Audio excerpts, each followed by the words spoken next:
primeras jornadas científicas de derecho a vivir. Ciencia DAP 2011. Nuevos enfoques sobre aborto y eutanasia. De la presentación.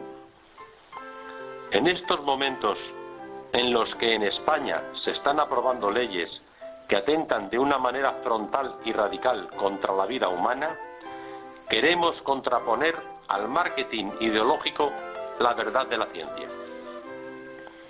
Queremos que las primeras jornadas científicas de derecho a vivir sean el comienzo de una labor de divulgación sobre temas que nos afectan tan directamente como son el aborto y la eutanasia, y que afectan a un derecho tan básico sin el cual los demás no tienen ningún sentido: el derecho a la vida. Y porque somos conscientes de la importancia de que los ciudadanos estén formados e informados, hemos elegido a expertos de primer nivel en ambos temas que nos expondrán, desde un punto de vista de la excelencia científica y de una manera clara y contundente, una serie de argumentos que avalen lo que hasta ahora hemos venido defendiendo. Existe una vida humana desde el momento de la concepción, con una identidad propia y una dignidad intrínseca, que ha de ser defendida y respetada hasta el final. Gádor Joya, portavoz de Derecho a Vivir. Jornada del 16 de marzo de 2011, 19:30 horas. Clausura de las jornadas por don Jaime Mayor Oreja. Jaime Mayor Oreja es un político español nacido en San Sebastián el 12 de julio de 1951. Ha sido diputado en el Congreso, ministro de Interior, candidato a Lehendakari y actualmente es eurodiputado por el Partido Popular desde 2004, entre otros cargos. Fue el cabeza de lista del Partido Popular en la candidatura del Partido Popular en las elecciones al Parlamento Europeo de 2009. Y ahora, bueno, pues llega el momento de la clausura. Yo voy a dar paso a don Jaime Mayor Oreja, que, bueno, yo creo que no necesita presentación, ¿no? Yo la voy a hacer, pero en realidad no la necesita. Pero bueno, como todos ustedes sabrán, don Jaime Mayor Oreja es eurodiputado del Partido Popular, ha sido ministro de Interior en la primera legislatura del gobierno del Partido Popular. Y bueno, yo creo que de todos es conocido su compromiso con la defensa de los valores y de la vida humana, ¿no? Todos sabemos que don Jaime Mayor Oreja, allí en donde ha estado, en todos los foros políticos, sociales, donde ha estado, siempre ha defendido a la familia y, por supuesto, ha defendido la vida humana desde el momento de su concepción hasta la muerte natural, que es el tema que hemos tratado aquí en las ponencias. Y está enormemente comprometido, sobre todo ahora, en su actividad como europarlamentario, pues promueve y saca adelante una enorme cantidad de iniciativas, además implicando no solo al resto de los europarlamentarios, sino a la sociedad civil, ¿no? Intenta poner siempre en relación, en contacto, pues a los políticos con la sociedad civil, que yo creo que es algo enormemente necesario. Agradecerle a don Jaime su compromiso, su generosidad, el haber estado aquí incluso antes de tiempo, y la rapidez. Y una prueba de su compromiso es que, vamos, no dudo lo más mínimo en decir que sí cuando le pedimos que viniera a clausurar nuestras jornadas, que es un auténtico honor tenerlo aquí. Y sin más le doy la palabra. Muchísimas gracias. Muchísimas gracias, Gádor. Mis primeras palabras tienen que ser, por ello, necesariamente de agradecimiento y felicitación a Derecho a Vivir, a Gádor Joya, a todos los que habéis organizado estas jornadas, que sin duda no solo son interesantes, sino que son necesarias e indispensables.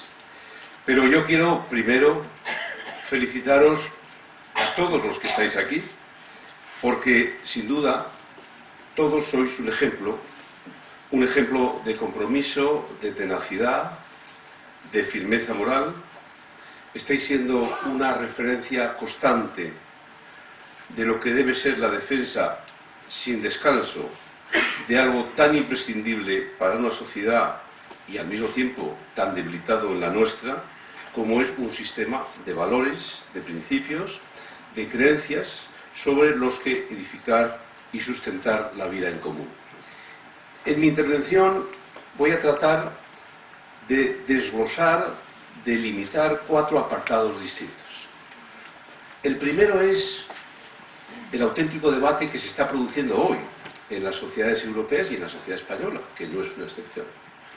En segundo lugar, trataré de explicar lo que creo que es la naturaleza del adversario, del proyecto adversario que tenemos enfrente.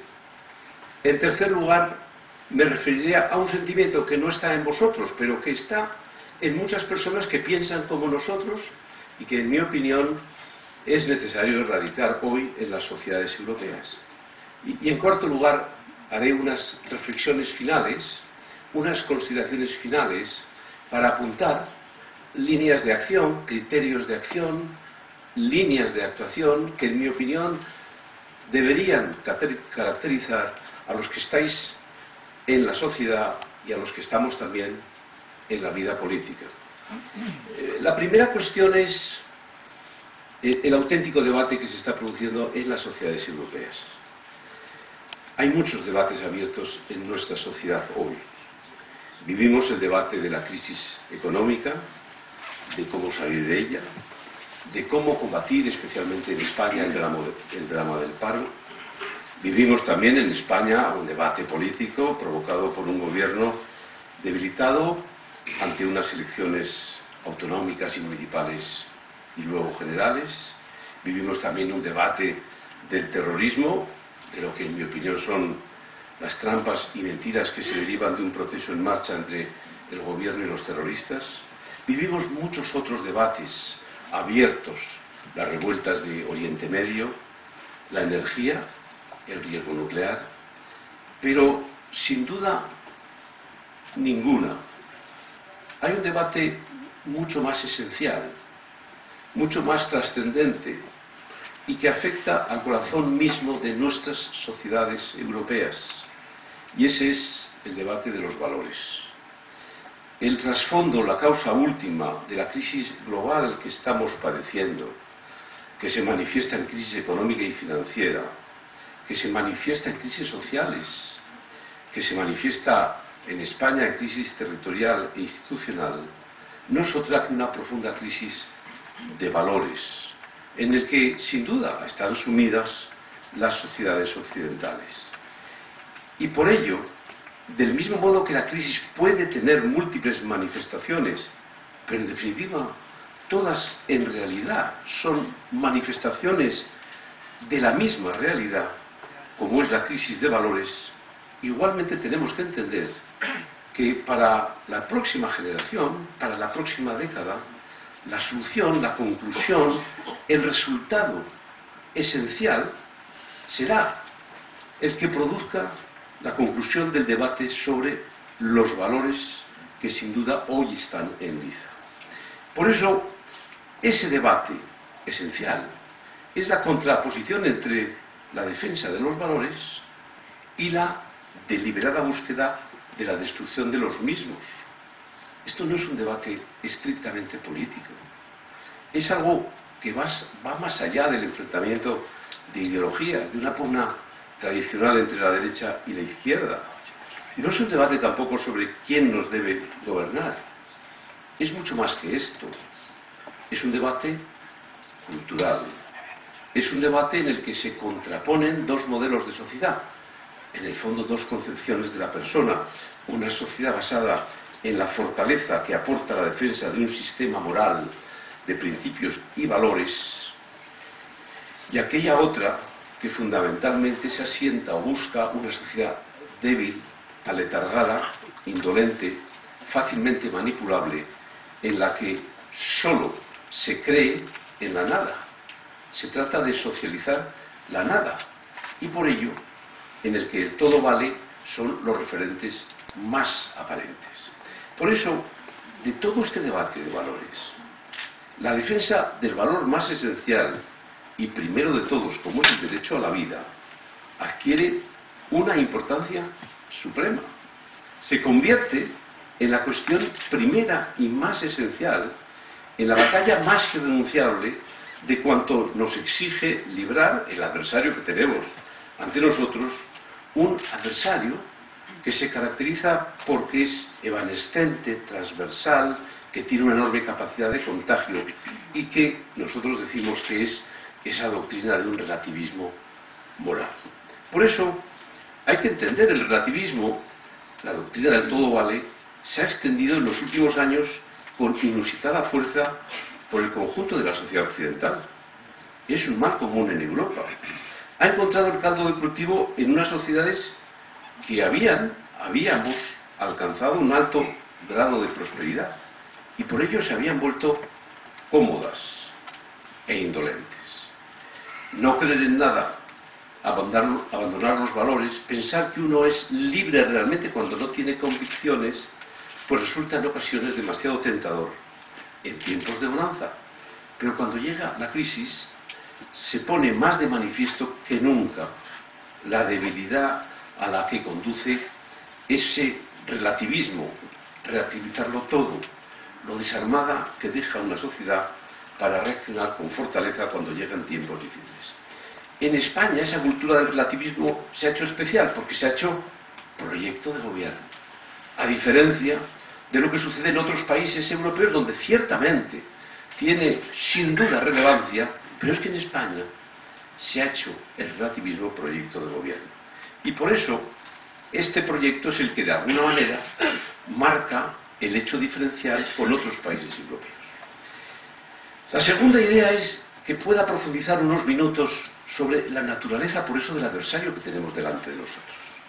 Hay un libro que estoy seguro que conocéis, un libro que ha sido editado por Hazte Oír, su autor es Ignacio Arzuaga, Proyecto Zapatero, que he de decir que perfila a la perfección lo que es ese proyecto que tenemos ante nosotros.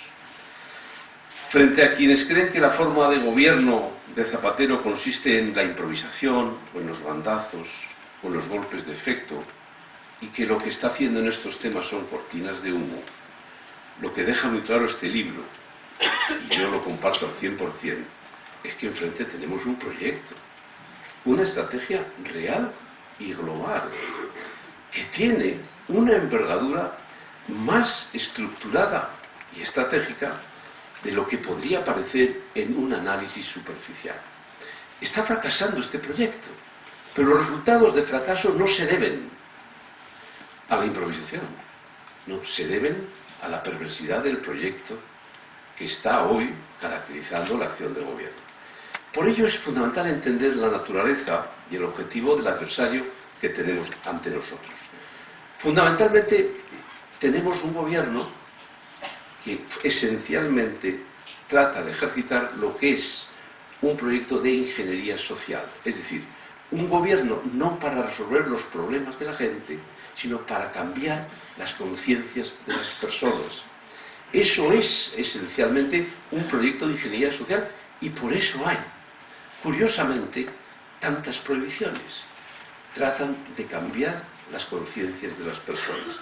Y ese proyecto, fundamentalmente, se produce porque es una expresión del relativismo, de no creer en nada, no creer en los valores ni en los principios superiores, no tiene tras de sí una auténtica referencia política y moral, más allá de la defensa de esa cultura del todo vale. Por eso esto se ha desarrollado en todos los ámbitos, sin excepción, desde un proyecto de gobierno. Lo ha hecho en el plano territorial, partiendo de una visión de que el concepto de nación es algo discutido y discutible. El resultado, el que tenemos, el Estatuto de Cataluña y, en definitiva, una crisis de nación. Lo ha hecho también en el ámbito de la educación. Hay que relativizarlo todo y transforma la formación en adoctrinamiento. Y ahí tenemos la educación para la ciudadanía. Lo ha hecho también en el plano del derecho a la igualdad y transformándolo en la dispersión que significa un proyecto de ley, que es la ley de igualdad de trato. Lo ha hecho en el ámbito de una búsqueda de una España irreconocible, de una segunda transición, repleta de falsos valores y que fundamentalmente trata de sustituir, de reemplazar, de modificar la primera que hicimos juntos los españoles a partir del año 1977. y lo ha hecho de una manera muy especial en el ámbito de la familia, tratando de debilitar la institución familiar porque piensan, y con razón, que la familia es la principal correa de transmisión de los valores, empeñados por ello en desnaturalizar el modelo de familia y en debilitar siempre la autoridad de los padres, sustituyendo el papel de los padres por un papel del Estado, que se convierte en un gran educador en todos los ámbitos y terrenos. Y por supuesto lo ha hecho en el valor más primario y elemental, el derecho a la vida. La regulación actual del aborto es el más claro y sangrante ejemplo de este proyecto, del relativismo, sustituyendo el auténtico derecho como es el derecho a la vida por un nuevo falso derecho, eso sí, revestido de vacuas palabras bonitas como es el derecho a la salud reproductiva. Los falsos derechos son esencialmente supresión de obligaciones, pero lo revisten esencialmente con la teoría de nuevos y supuestos nuevos derechos. Por eso un falso derecho es un antivalor, una deliberada estrategia para dejar sin contenido el auténtico derecho, el derecho a vivir, el derecho a desarrollar un proyecto vital completo desde el instante mismo de la concepción hasta el último instante de la vida. Algo que se pretende destruir mediante falsos derechos. Derecho a la salud reproductiva, el derecho a una muerte digna, formulaciones que no hacen sino esconder y disfrazar lo que en realidad es una ausencia de respeto y de protección al ser humano, a la persona, en toda su dimensión vital.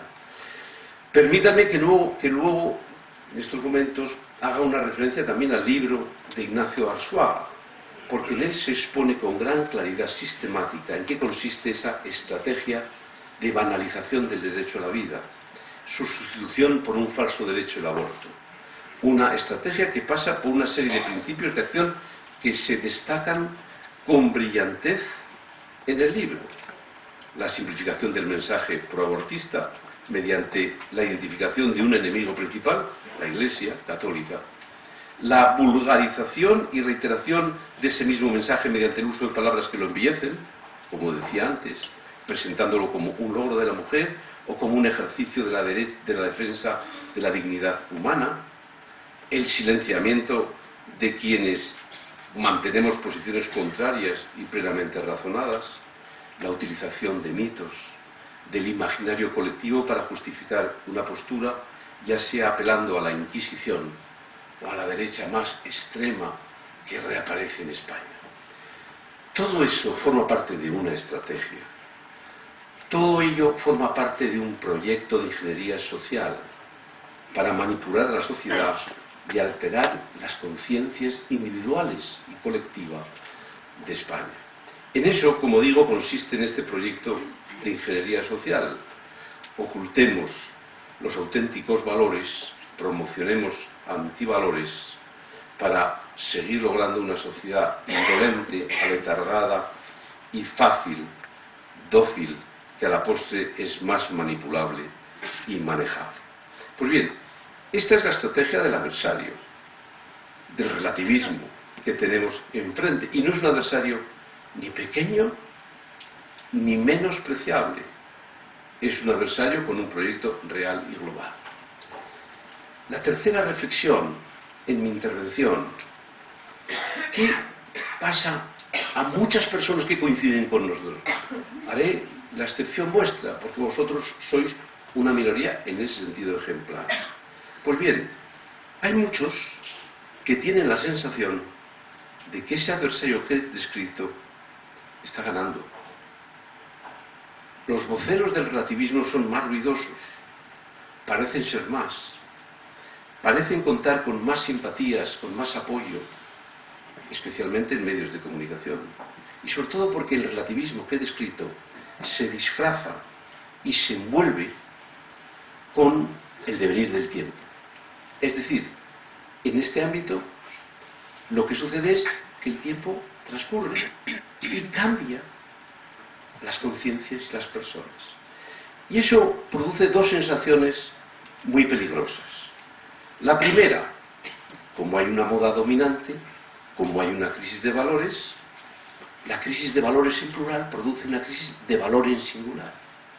La moda dominante produce miedo a la persona a alzar la voz, porque piensan que va a ser considerado un radical y un extremista.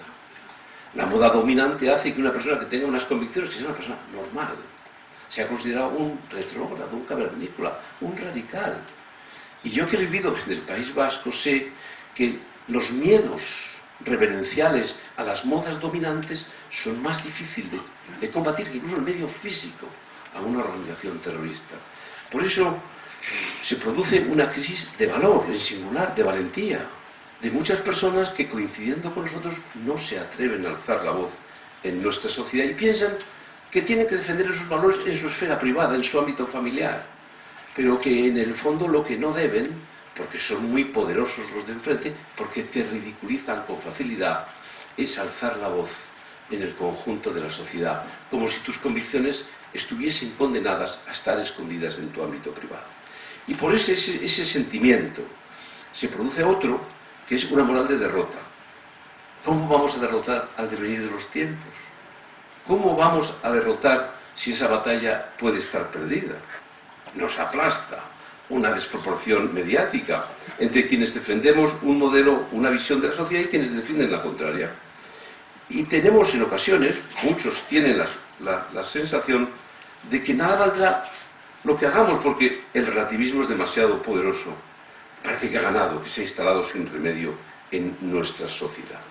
Es verdad que en el mismo libro de Ignacio Assuaga se dice ya que eso no es así, que ya lo que está avanzando en la sociedad, una percepción de lo que es el derecho a la vida, está ganando posiciones, pero ese sentimiento todavía está en demasiados españoles que coinciden con nosotros, que les tenemos que ayudar. Por eso son dos sensaciones a las que debemos resistirnos, a las que vosotros ya os habéis resistido, y que por ello, y lo decía de verdad, sois un ejemplo para todos nosotros. Esas sensaciones, algunos no podemos permitirnoslas. No podemos permitir que el aborto, por mucho apoyo que pudiera tener, se transforme en un derecho, ni que el derecho a morir dignamente sea otro derecho. Nosotros no podemos abandonar a las futuras generaciones a vivir en un modelo de sociedad desprovisto de valores y de principios. La sensación de derrota en algunos puede ser lógica, en muchos momentos, puede ser en ocasiones inevitable, pero frente a esa sensación nosotros nunca podemos olvidar que nos sobran razones y sobre todo nos sobra razón para seguir librando esta bella batalla que tenemos por delante, porque merece la pena, porque defendemos la verdad, como lo ha explicado muy bien Sonsoles, frente a la mentira, porque defendemos a la persona, a su libertad frente al imperio del relativismo, porque no podemos permitirnos caer en la resignación, ni en España, ni en la Unión Europea, ni en las Naciones Unidas.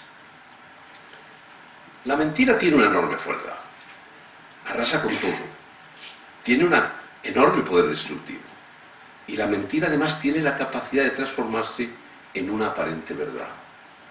Por ello a veces es tan difícil hacer valer la verdad sobre la mentira. Los falsos derechos con los que se quieren sustituir los auténticos derechos y sobre todo obligaciones. Una sociedad se construye sobre las obligaciones de las personas.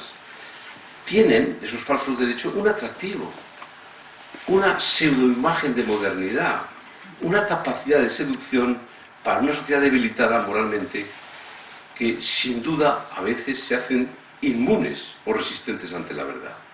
Presentar el aborto como un derecho, una enorme mentira, resulta atractivo para quienes se dejan convencer con facilidad por la tentadora cultura del todo vale. Te lo presentan bajo una falsa pero hermosa envoltura, la defensa de la salud reproductiva, que no es sino una enorme mentira. Y rápidamente aceptas que ello supone una nueva perspectiva, una nueva formulación del derecho a la vida, cuando en realidad es su negación. Por eso, los defensores del relativismo tienen una gran habilidad a la hora de plantear así los debates. Y quienes nos situamos frente a ellos tenemos a veces un exceso de complejo y de debilidad a la hora de plantar cara a la mentira, con algo que tiene la misma o aún mayor fortaleza, como es simplemente la verdad. Y la reflexión final, la cuarta parte de mi intervención, yo quiero fundamentalmente hacer unos recordatorios o unas recomendaciones, para mí mismo el primero, en la que fundamentalmente pueda configurarse un compromiso de futuro con la verdad, con la fortaleza de los valores, con los principios que creemos y que deben sustentar el modelo de sociedad en el que queremos vivir. Primero, tenemos que ser más proactivos que nunca en la defensa del derecho a la vida. Iniciativas proactivas en la defensa del derecho a la vida. Pues bien, yo creo que en este ámbito tenemos que tener la capacidad, más que nunca, no solo de reaccionar frente, sino de presentar lo que es la vida en todo su significado y de explicar nuestra concepción de la persona, que de todas las concepciones es la más optimista, de todas las posibles, porque se fundamentan realmente en la dignidad del ser humano.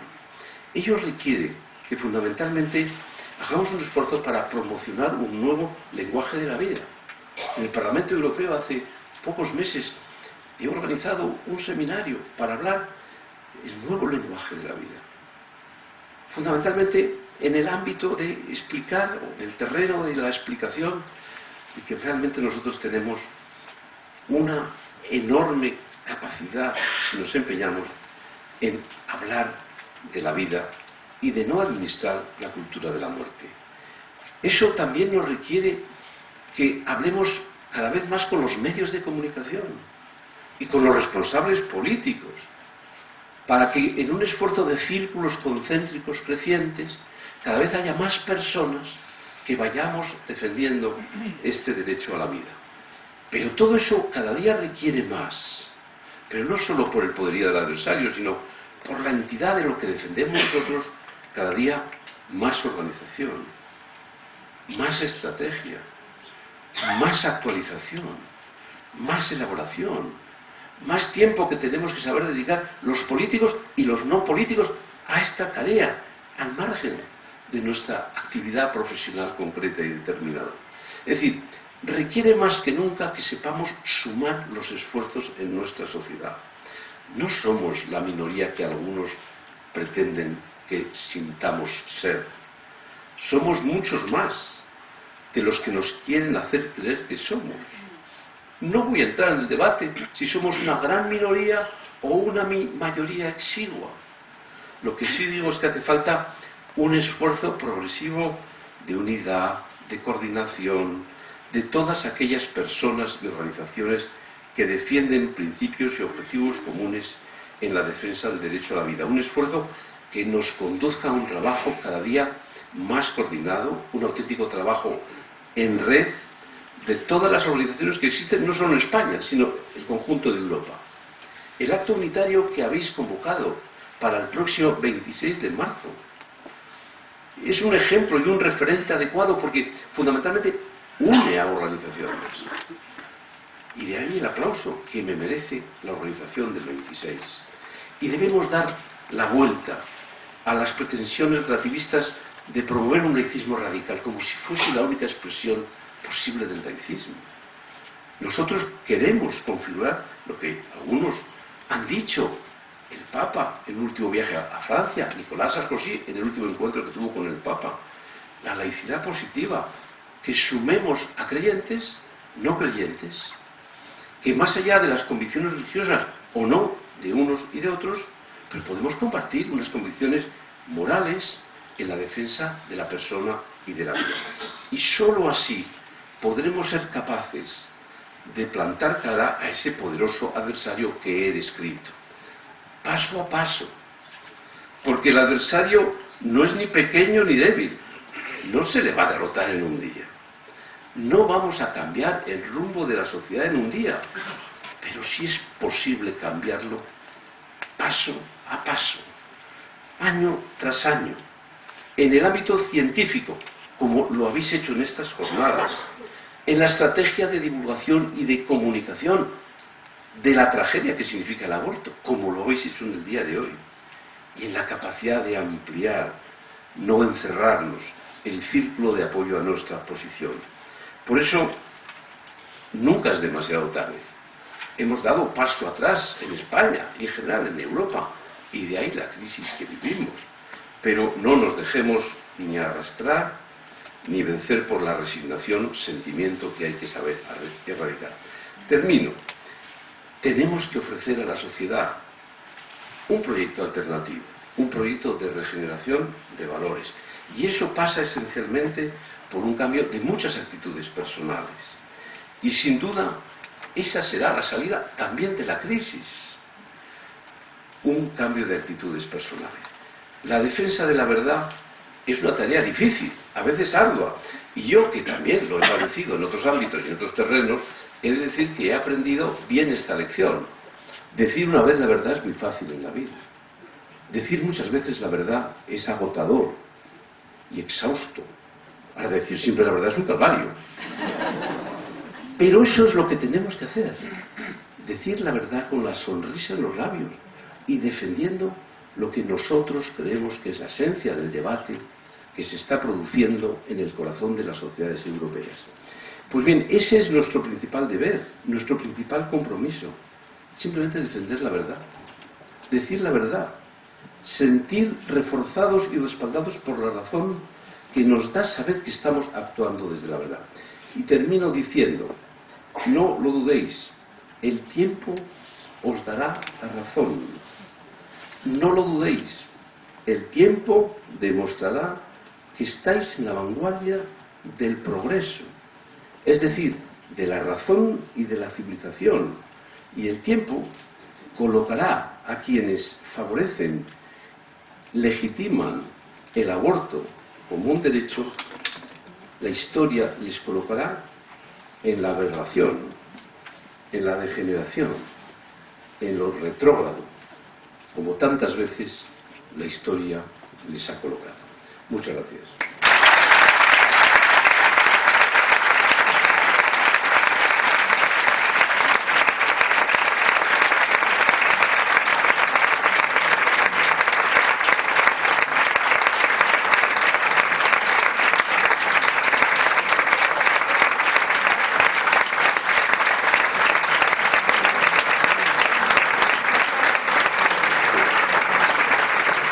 Muchísimas gracias, don Jaime, por estas palabras que son un aliento, un apoyo, nos dan muchísimo ánimo pues para defender la verdad, porque como él mismo dice, nos sobran razones, ¿no? Y además con una sonrisa. Y muchísimas gracias a todos ustedes, a los más de 1000 oyentes, videntes que han conectado desde internet, en distintos continentes además. Muchísimas gracias a todos los ponentes, a los de ayer, a los de hoy, que nos han dado luz y desde luego argumentos sólidos, rigurosos, científicos frente a ese marketing ideológico del que hablábamos ayer, para defender la verdad, ¿no?